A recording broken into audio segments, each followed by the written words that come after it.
یہ تو ایک مائنڈ سیٹ ہے, یہ تو ہے پوری پاکستان میں ہے, ہمارے ٹرائبل ایریا میں اور پختونخوا میں زیادہ ہے, کیونکہ ماضی میں ان کے سینٹرز ہم نے وہاں پہ بنائے تھے, ان کا تربیت ہم نے وہاں پہ کیا تھا, تو وہاں پہ لوگ زیادہ ہے. اور ہم تو بار بار کہہ رہے ہیں کہ آپ کب تک لوگوں کے ساتھ لڑیں گے اور لوگوں کو ماریں گے.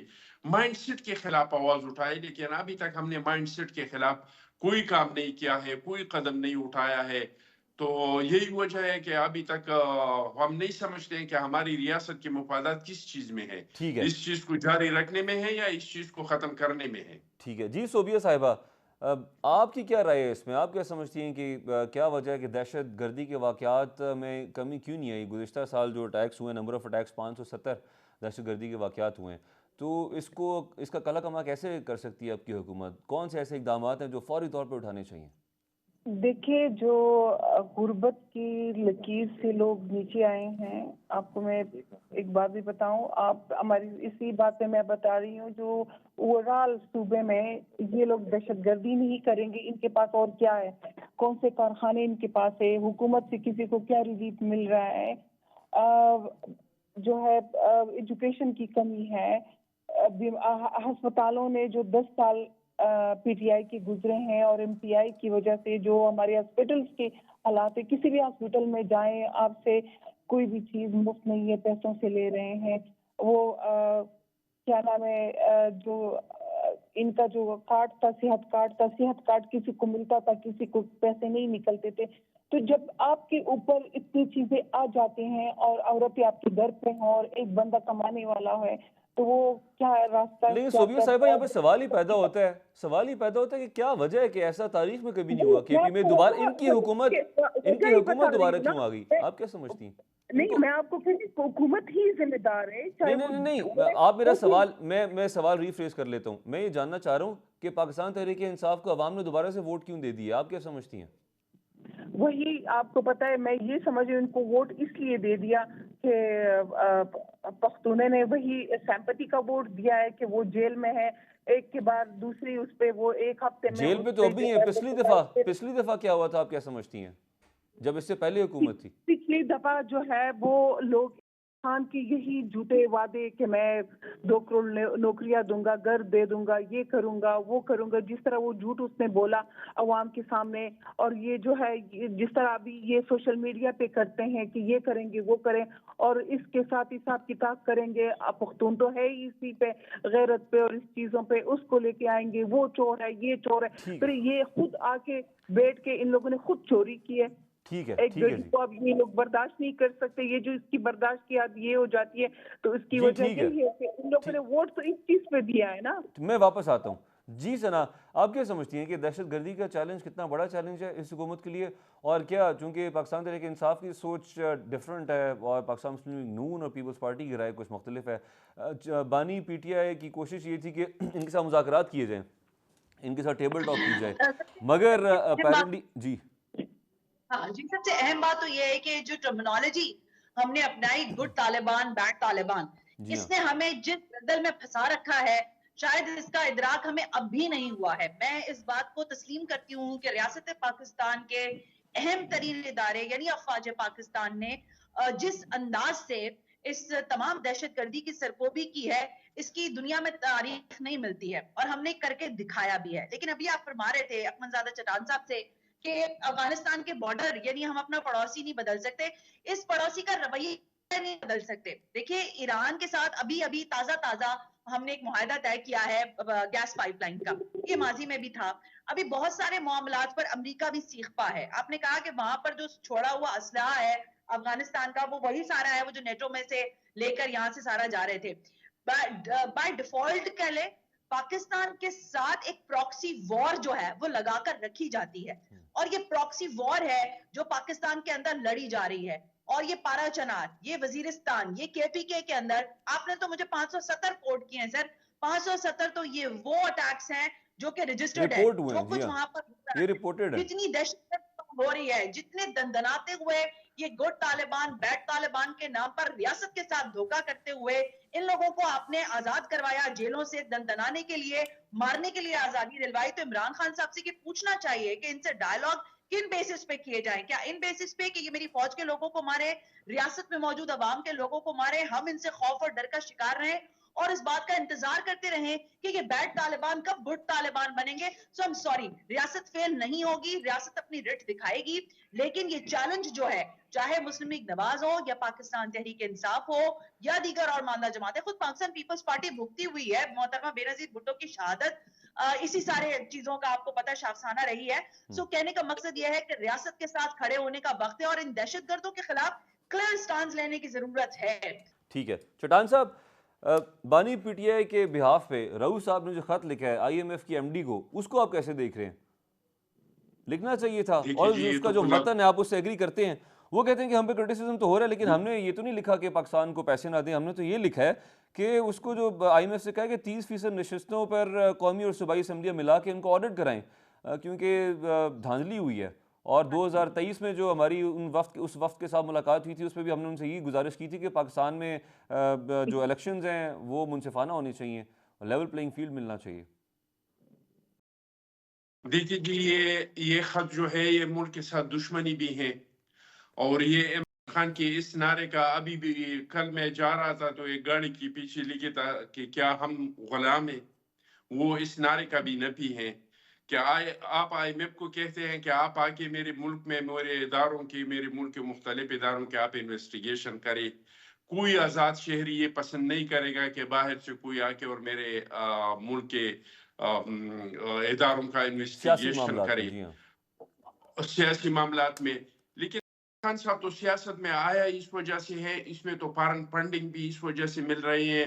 اور یہ میں نہیں کہہ رہا ہوں، یہ آپ جا کے ڈاکٹر اسرار صاحب کا ویڈیو آپ دیکھ لیں، آج سے 22 سال انہوں نے کہا ہے. یہ وہ کتاب جو لکھا گیا تھا، وہ نام میں بھول گیا، کراچی کا جو تھا، انہوں نے لکھا تھا کہ یہ بندہ سیاست میں اس لیے لایا ہے کہ پاکستان کے ایٹمی اثاثوں کو نقصان پہنچائے. اور پاکستان کی ایٹمی اثاثوں کو تب نقصان پہنچے گا جب پاکستان حکیم معیشت سعید تباہ صاحب کی ہو بات جائے کر رہے گا. ہیں پھر آپ؟ حکیم سعید صاحب کی بات کر رہے ہیں؟ جی حکیم سعید جی صاحب کی کتاب بالکل، کی میں بات کر رہے ہیں؟ جی بالکل انہوں نے کتاب میں لکھا تھا. اور بہت سارے لوگوں نے پیشن گوئی کی تھی کہ یہ لایا گیا ہے پاکستان کی معیشت کو تباہ کرنے کے لیے، اور آپ نے دیکھ لیا کہ یہ دھرنے پہ آیا تو انہوں نے کہا کہ اچھا خیر بل چٹان پاڑے صاحب، تو میں دن خیر دن میرا ملیں گے پاکستان پیسے. تحریک انصاف سے تعلق تو نہیں ہے، لیکن اس سے پہلے پاکستان تحریک انصاف کی حکومت میں آنے سے پہلے کون سی یہاں پہ دودھ اور شہد کی نہریں بہ رہی تھیں، یہاں پہ ویسی اگر ڈرین نہیں ہو رہا بہ تھا، رہی پڑھے تھی لکھے نا نوجوان بھاگ رہے تھے. جب سے میں نے ہوش سنبھالی ہے، ڈگریاں کر کے نوکریاں بھائی کی ہیں، بات سنیے، میرا معاملات ہم نے بات ایسے ہی دیکھے سنیے، چٹان صاحب. ایسے آئی پی میرا پیز کا بات کانٹریکٹ سنیں. کس زمانے میں ہوا اگر تھا؟ دودھ اور شہد کی نہریں نہیں بہ رہی تھی، نہریں نہیں بہ رہی تھی، تو آپ مجھے بتائیں یہاں سے نواز شریف کو 2 بار نکالا گیا، محترمہ کی حکومت کو 2 بار ختم کیا گیا، ہمارے شہید محترمہ بینظیر بھٹو کو شہید کیا گیا، شہید ذوالفقار علی بھٹو صاحب کو شہید کیا گیا. ٹھیک ہے کیا کسی پارٹی نے کہا ہے آئی ایم ایف کو کہ ملک کو قرض ہی نہیں دو؟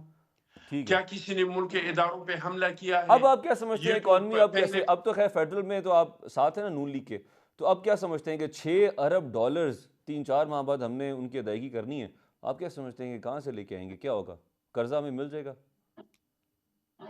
دیکھیے جی، پاکستان کو اللہ نے بہت کچھ دیا ہے. یہاں پہ اگر سیاسی استحکام آ جاتے ہیں اور ہم اپنی نیتوں کو ٹھیک کر دیں گے تو ہم نے اس سے بڑے بڑے چیلنجوں پہ قابو پایا ہے. ٹھیک بنگلہ ہے. دیش ہم سے چلا گیا، لوگ کہہ رہے تھے پاکستان کیسا چلے گا، پاکستان اتنی طاقت بنا. مشرف کے دور میں سوات سے پاکستان کا جھنڈا اتارا گیا تھا، بلوچستان میں ترانہ بجانا بند ہو گیا تھا، ٹرائبل ایریا پہ ریٹ آف دی گورنمنٹ ختم ہو چکا تھا. لیکن جب ہم سارے مل بیٹھ کے اور ہم نے پاکستان کو اپنا اولین ترجیح بنایا کہ سب سے پہلے پاکستان کے مفادات، اس کے بعد ہماری سیاسی مفادات، ہم نے ان مشکلات پہ قابو پا لیا.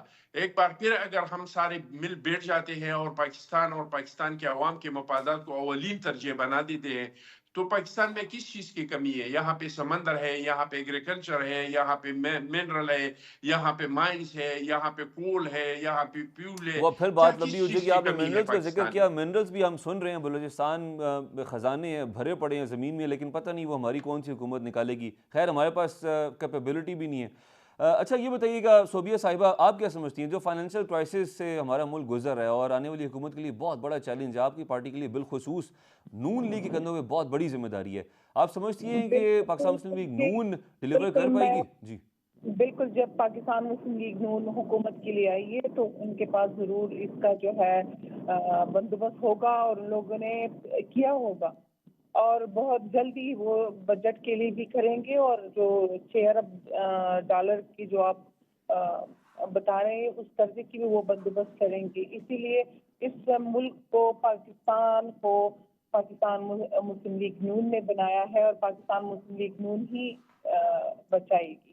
ٹھیک ہے میں بڑے آپ کو میاں یہ صاحب بتاؤں جی کہ 16 مہینے پی ڈی ایم کی حکومت تھی اور ملک جس حالات میں تھا آپ کو پتا ہے بلکہ پورے ملک کو پتا ہے کہ ڈیفالٹ میں تھا اور سب کو یہی خطرہ تھا کہ سری لنکا کی طرح جو ہے پاکستان ڈیفالٹ میں نہ چلا جائے اور وہ وہی سری لنکا کے حالات لیکن نہ یہ ہوں. بھی فیکٹ ہے کہ پی ڈی ایم ہے کی حکومت کے آنے سے پہلے انفلیشن ریٹ بہت کم تھا اور جب جاتے ہوئے آپ کا 15-16 تھا اور جاتے ہوئے آپ 30 کے آس پاس تھے.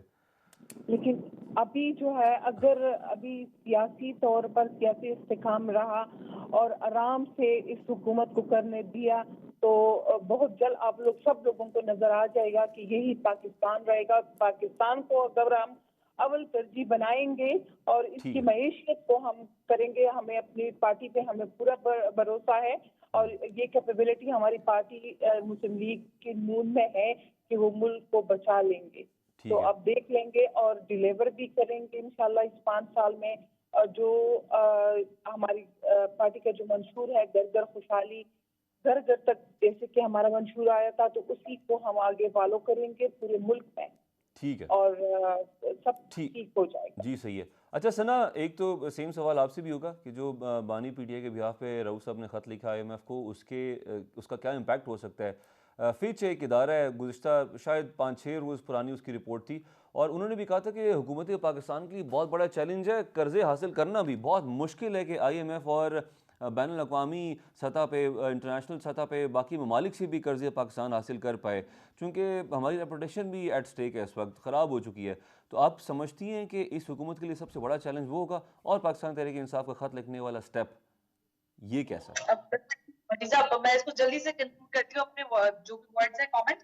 ایک تو یہ جو ہم نے مطالعہ پاکستان میں بچپن سے پڑھا ہے نا سوشل سٹڈیز میں کہ پاکستان جو ہے وہ معدنیات کی دولت سے مالا مال ہے, تو یہ معدنیات آج تک ہمیں نکال کے دکھائے نہیں گئے. ابھی ریسنٹلی 22 جنوری کی رپورٹ ہے if I'm not mistaken, غیر ملکی ماہرین کے مطابق پاکستان میں اس وقت جو کوئلہ ہے, جو لوہا ہے, خام لوہا اور کوئلہ, وہ اتنا ہے کہ 70 برس کے لیے کافی ہوگا. اب اس کو نکالنے میں کتنے برس لگیں گے یہ میں آپ کو بتاؤں. جو ایک فیزیبلٹی رپورٹ بنائی ان تمام ماہرین نے, انہوں نے کہا کہ اس کو نکالنے میں لگ بھگ 10 سے 14 سال لگ سکتے ہیں. اب یہ 10 اچھا سال کے لیے پہلا قدم کون اٹھائے گا یہ ہمیں آج تک نہیں پتا چلا ہے. ہاں میں یہاں پر بھی کریڈٹ دینا چاہوں گی کہ کچھ جگہوں پر ڈرلنگ ہو رہی ہے اور وہاں پر اس ڈرلنگ کے ذریعے ڈگنگ کے ذریعے بہت حد تک معدنی وسائل جو ہیں ان کو دیکھا جا رہا ہے, جانچا جا رہا ہے اور کس طرح سے وہ پاکستان کے لیے پاکستان کی معیشت کے لیے سہارا بن سکتے ہیں, اس پر بہرحال کام ہو رہا ہے. جہاں تک آپ نے آئی ایم ایف کا تذکرہ فرمایا ہے, دیکھیے آئی ایم ایف کے ساتھ ہنس کے جلے یا رو کے چلے چلنا تو آپ نے انہی کے ساتھ ہے. اب یہ خط لکھیں یا نہ لکھیں, خط میں لکھیں کہ ہم آپ ان کو قرضہ دے دیں گے تو بھی حالات نہیں بدلیں گے اور یہ آپ کو قرضہ دینے کے قابل ہی نہیں رہیں گے, بات تو سچ ہے. لیکن بات یہ ہے کہ آئی ایم ایف جو ہے خان صاحب کے اس خط کو میرا خیال ہے زیادہ سے زیادہ پڑھ لے گا کہ انہوں نے کیا انگریزی لکھی ہے, میرا خیال ہے اس سے زیادہ اس کی ویٹیج ہے نہیں. دوسری بات جو ہے جب ریاست ہوتی ہے نا بھٹی صاحب تو پھر بہت سارے معاملات کو پس پوش ڈالنا پڑتا ہے. آئی ایم ایف کی جو کڑوی گولی تھی, یہ جو نگراں حکومت ہے, میں غلطی پر ہو سکتی ہوں, اس حکومت کو لگ بھگ 30 روپیہ پیٹرول کے اوپر بڑھانا تھا, نہیں بڑھا سکے, ریورس گیا, فارورڈ گیا. آپ نے دیکھا کبھی 5 روپیہ بڑھ رہا ہے, کبھی 7 روپیہ بڑھ رہا ہے, کبھی 3 روپے کی آواز آ رہی ہے. رمضان تک میری اطلاعات کے مطابق تقریباً 12 روپے پیٹرول پرائسز کے اوپر دوبارہ بڑھنے ہیں. یہ یاد رکھیے گا کہ پاکستان کا مالیاتی بجٹ بھی آنا ہے اور اسی بجٹ کو دیکھتے ہوئے پھر آگے معاملات دکھنے. اور ابھی پر اپریل کے لیٹر اندر ہم غالباً 60 روپیہ پلس لیوی لے رہی ہے حکومت. Absolutely right. جی ہاں دیکھیں ابھی جو اپریل میں آپ کو قسط ملنی ہے آئی ایم ایف کی, اس کی شرط بہت کڑی ہے. گیس کے اوپر تقریباً میں ایک عام صارف کی حیثیت سے بتا رہی ہوں, یعنی اگر ایک عام آدمی کے گھر میں بل 3,000 روپے گیس کا آ رہا تھا تو وہ اب 5,000 روپے بالکل علیحدہ رکھے, کیونکہ گیس کے پرائسز بڑھنے لگے ہیں. اور گیس اب آپ کو جیسے آپ کو پانی بوتلوں میں بیچا جا رہا ہے نا, اسی طرح سیلنڈرز میں آپ کو گیس بیچی جائے گی. آپ کی لائنز خواجہ آصف صاحب بار بار کہہ رہے کہ دنیا میں کہیں ایسا سسٹم نہیں ہے کہ گیس جو ہے وہ لائنوں کے ذریعے دی جائے. یہ پاکستان میں انوکھا سسٹم نکال دیا کہ لائنیں بچھا دی پورے ملک میں اور گیس لوگوں کو سپلائی کی جا رہی ہے, انڈسٹریز کو دی جا رہی ہے. بھائی جتنی گیس چاہیے اتنی خریدو اور لگاؤ. تو آپ سمجھ لیں کہ ہم کس طرف جا رہے ہیں. دوسری اہم بات یہ ہے کہ یہ سارا بوجھ پاکستان کی عوام پر آنے والا ہے. آئی ایم ایف کے قرضوں کو اتارنے کے لیے جو قرض ہم ایک مرتبہ پھر لے رہے ہیں, اس قرض کے مد میں پاکستان کا ہر شہری جو ہے وہ ایک مرتبہ پھر بڑے رقم کے مقروض, ظاہر جسے کہتے ہیں مقروض ہونے جا رہا ہے. لیکن کوئی ہمارے پاس روڈ میپ نہیں ہے بھٹی صاحب, کوئی ٹھیک ہے روڈ جی. میپ نہیں ہے. ٹائم جب ہم آئی ایم ایف سے یہ کہہ سکیں کہ جی ہمیں آپ کا پیسے کی ضرورت نہیں ہے, ہمیں چین سے ابھی پیسے کی ضرورت پڑے گی, ہم پھر سعودی عرب کے در پر جائیں گے, یو یہی اے کے میاں پاس شہباز جائیں شریف گے. صاحب جی ٹھیک ہے. میاں شہباز صاحب واپس آ کر کہیں گے کہ میں کس منہ سے لوگوں سے قرضہ مانگتا ہوں, میرا دل ابھی تو جانتا ہمارے ہے. حالات آپ یہ کا دل اکانومی کے کہ جو قرضے پہ سود ہے اس سود کی ادائیگی کے لیے بھی ہمیں قرضہ لینا پڑ رہا ہے. ناظرین ہمارے ساتھ ہی رہیے گا, یہاں پہ بریک کا وقت ہوا چاہتا ہے, بریک سے واپس آئیں گے تو پوائنٹ ٹیکن جی. چٹان صاحب سے جاننا چاہوں گا کہ ایم کیو ایم کیوں ناراض ہے پاکستان پیپلز پارٹی کی وجہ سے. اس کو یہ لگ رہا ہے کہ پاکستان پیپلز پارٹی نے نون لیگ کو یہ کہا ہے کہ ایم کیو ایم کے پاس تو مینڈیٹ ہی جینون نہیں ہے. اس پہ بات کرتے ہیں بریک کے بعد, ہمارے ساتھ رہیے گا. ویلکم بیک جی. چٹان صاحب, نون لیگ نے میسج کنوے کیا ایم کیو ایم کو کہ پیپلز پارٹی کہتی ہے کہ ایم کیو ایم کا تو مینڈیٹ ہی اصلی نہیں ہے, جعلی ہے, اور ایم کیو ایم کے بغیر ہمارے نمبرز پورے ہوتے ہیں, ایم کیو ایم کی ضرورت ہی کیا ہے ہمیں, تو ہم مل کے حکومت کرتے ہیں. اور ابھی بھی خبر اب یہ ہے کہ ایم کیو ایم جو ہے وہ ناراض ہے, صرف ایک منسٹری دے رہے ہیں, گورنرشپ بھی ان کی خطرے میں ہے. پیپلز پارٹی گورنر بھی اپنا چاہتی ہے سندھ میں. دیکھیے جی ہمیں ایم کیو ایم سے کچھ لینا دینا نہیں ہے. اگر ہم حکومت بناتے تو ہم جاتے اور ایم کیو ایم کو راضی کر دیتے. باقی یہ کہنا کہ ہم نے اس کو کہا ہے کہ اس کا مینڈیٹ جعلی ہے اصلی ہے, میں نہیں سمجھتا ہوں کہ پاکستان پیپلز پارٹی کی کسی لیڈر نے یا کسی اسپوکس مین نے یہ کہا ہے. یہ تو وہ خود کہہ رہے ہیں کہ ہم نے پچھلے 2018 میں ہمارے 7 سیٹ تھے, لیکن وہ ہمارے جینوئن سیٹیں تھے, لوگوں نے ووٹ دیا تھا. اس بار تو لوگوں نے ہمیں ووٹ ہی نہیں دیا ہے. تو ہم نے ایم کیو ایم سے کچھ لینا دینا نہیں ہے. ایم کیو ایم جانے اور مسلم لیگ جانے, ہم نے تو فیصلہ یہ کیا ہے کہ ہم ان کو وزیر اعظم کو ووٹ بھی دیں گے اور اس 5 سال حکومت چلانے کے لیے ان کا ساتھ بھی دیں گے. ہم وزارتیں نہیں لیں گے. تو اگر ہم وزارتیں نہیں لے رہے ہیں, ہم حکومت کا حصہ نہیں بن رہے ہیں, تو ہمیں اس سے کیا تعلق ہونا چاہیے کہ وہ ایم کیو ایم کو ساتھ شامل کرے یا کسی اور کو شامل کرے. ٹھیک ہے. لیکن اگر ہم خود اقتدار میں ہوتے جی ہاں, اور ہمارے پاس 2/3 میجارٹی کا اکثریت بھی ہوتا, تو پھر بھی ہم کوشش کرتے کہ پاکستان کی جتنی پارٹیاں ہیں ان سب کو اپنے ساتھ شامل کرے اور ساروں کو اپنے ساتھ بٹھائے. کیونکہ ہم سمجھتے ہیں کہ اس ملک کے مسائل نہ حل نہ ایک پارٹی کے ساتھ ہے نہ ایک ادارے کے ساتھ ہے. ہم سارے مل کے تو پھر اس ملک کو ان بحرانوں سے نکال سکتے ہیں. تو پاکستان پیپلز پارٹی نے تو نواز شریف صاحب کو جو مشورہ دیا ہے اور شہباز شریف صاحب کو, وہ یہی ہے کہ سب کو اپنے ساتھ شامل کرے. ہم نے یہ مشورہ دیا ہے کہ انتقام کی سیاست کو ختم کرے. ہم نے یہ مشورہ دیا ہے کہ الزامات کی سیاست کو ختم کرے اور سب کو اپنے ساتھ ملا کے آگے بڑھے. اپوزیشن کو بھی اپنے ساتھ ملائے اور جو پارٹیاں ہیں, اگر اس میں جتنی زیادہ پارٹیوں کو اپنے ساتھ ملا سکتے ہیں تو ان کو ملائے. ہم نے تو یہی مشورہ دیا تھا, ہماری سی سی نے تو یہی فیصلہ کیا تھا. اب ایم کیو ایم والے کہہ رہے ہیں تو ہمیں پتہ نہیں کہ ایم کیو ایم والے جھوٹ کہہ رہے ہیں یا مسلم لیگ نون نے ایم کیو ایم سے جھوٹ بولا ہے. ہمیں نہیں پتا. ہم نے کوئی کسی پہ نہ الزام لگایا ہے, نہ مسلم لیگ کو کسی کے ساتھ اتحاد سے منع کیا ہے, بلکہ ہم نے تو اس چیز پہ زور دیا ہے کہ سب کو اکٹھا کرے, مفاہمت کا سیاست کرے, انتقام کی سیاست کو ختم کرے. ہم نے تو یہ مشورہ مسلم لیگ نون کو دیا ہے. ٹھیک. اچھا ویسے چٹان صاحب ذاتی طور پہ آپ نہیں سمجھتے کہ یہ جب مفاہمت کی سیاست کی بات کرتے ہیں ہمارے پولیٹیشنز یا پولیٹیکل پارٹیز, یہ تب بات آتی ہے جب ان کے نمبرز پورے نہیں ہوتے, اور جب کسی پارٹی کے نمبرز پورے ہوتے ہیں تو پھر مفاہمت کی ضرورت ہی نہیں رہتی. ظاہری بات ہے, ایسا ہی ہے کیا؟ میں سمجھتا ہوں کہ مفاہمت کی ضرورت ہر وقت میں ہے, لیکن آج کل تو بہت زیادہ ہے.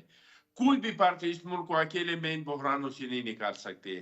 جب تک ہم سارے, صرف سیاستدان بھی نہیں نکال سکتے ہیں. اگر اس ملک کو ان بحرانوں سے نکالنا ہے, پاکستان کی معیشت کو بہتر کرنا ہے, پاکستان میں دہشت گردی کا خاتمہ کرنا ہے, تو ہم سارے ایک پیج پہ آئیں گے. چاہے عدلیہ ہے, میڈیا ہے, اسٹیبلشمنٹ ہے, پالیٹیشین ہے, بیوروکریسی ہے, ہم سارے مل کے اس ملک کو ان بحرانوں سے نکال سکتے ہیں. ٹھیک ہے. اور وقت کا ضرورت ہے کہ ہم ایک میثاق کریں معیشت پہ, تاکہ ہماری جو معیشت کا پالیسی ہے اس میں تسلسل ہو.